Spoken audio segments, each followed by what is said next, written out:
I never sent this letter, maybe because there wasn't a single person I could send it to. Not my sister, not my father, not even myself. But if I were forced to explain when things changed, I'd start with the day I said no, not a dramatic no, not angry, not loud, just a simple refusal. My sister called on a Thursday afternoon. She needed someone to watch the kids over the weekend. Again, there was always a reason, a work event, a dinner, an appointment, a last-minute problem. Sometimes the reasons were genuine. Sometimes they weren't.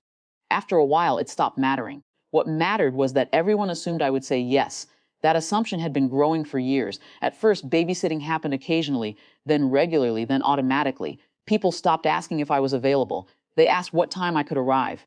So when I said I already had plans, the silence on the phone lasted several seconds. Then came the accusation.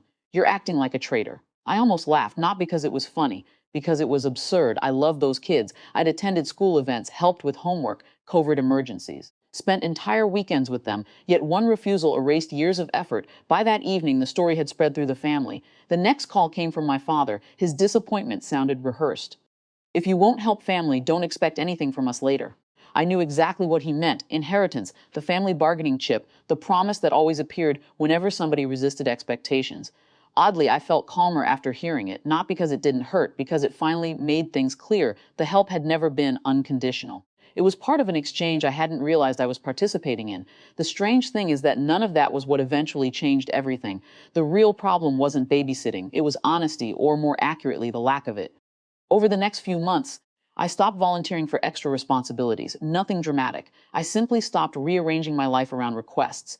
As a result, I began seeing things I had previously missed. My sister told different stories depending on her audience. To our parents, she described herself as overwhelmed and unsupported. To friends, she described our parents as controlling and impossible. To her husband, she often implied family pressure came from people other than herself. None of these stories were entirely false. That was what made them effective. Each version contained enough truth to sound believable, but none of them contained the whole picture. I noticed it because I occupied an unusual position. Everyone complained to me. Everyone assumed I was listening without comparing notes. For years, I probably was. Then my parents decided to update their estate planning. Nothing unusual. They were getting older. Retirement had changed how they thought about the future. An appointment was scheduled with an attorney and financial advisor. Family members were invited because certain caregiving assumptions affected long-term planning. I almost declined. Part of me wanted no involvement, but I attended. That meeting became the moment everything shifted, not because anyone planned a confrontation, because professionals asked direct questions. The advisor wanted clarity. Who would help with future care? Who was willing to take responsibility? What support already existed? What expectations had been discussed? Simple questions, the kind that sound harmless, until multiple people answer them. My father described years of support provided to my sister. My sister described sacrifices she claimed she had made. Her husband added details based on conversations they'd had privately. Then the advisor asked follow-up questions, nothing aggressive, just clarification dates, examples. Specific commitments. The room gradually became quieter. I remember watching confusion spread across faces. Not outrage, confusion because people were hearing information they genuinely didn't know existed. My brother-in-law learned that some complaints attributed to our parents had never actually come from them. My parents learned their daughter had been describing them very differently outside the family. Everyone discovered that assumptions they considered facts were often second-hand interpretations. No dramatic exposure occurred. Nobody slammed a table. Nobody stormed out. The attorney simply continued taking notes. Yet somehow that felt more powerful. Reality didn't arrive through accusation. It arrived through comparison. When multiple versions of the same story occupied the same room, the contradictions became impossible to ignore. The meeting ended politely, almost awkwardly.